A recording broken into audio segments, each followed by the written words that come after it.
પૈસા સાથે તમારો સંબંધ કેવો છે?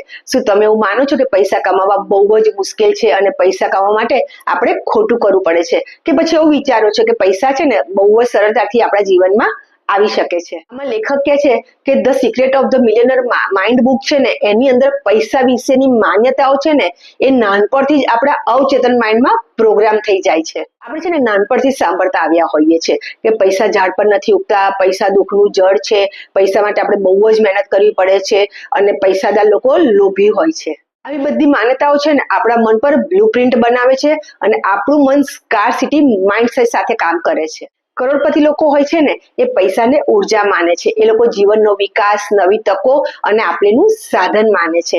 એ લોકો છે ને મોટા વિચારો કરે છે, એના માટે સાહસ પણ કરે છે, એના પગલા પણ લે છે અને એ લોકો હિંમત કરે છે. આપણે આપણી જાતને પૂછવાનું છે કે શું હું ખરેખર મોટું વિચારું છું? હું મારા કમ્ફર્ટ ઝોનની બહાર નીકળતા ડરું છું? અને પૈસા છે ને એ પણ એક મોટી ઉર્જા છે.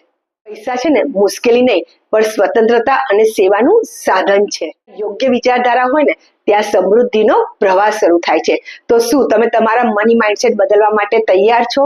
તો છે ને આજથી જ તમે તમારા દરેક મનીને, દરેક પૈસાને આભાર માનવાનું ચાલુ કરો, થેન્ક યુ કરવાનું ચાલુ કરો. Thank you, thank you, thank you.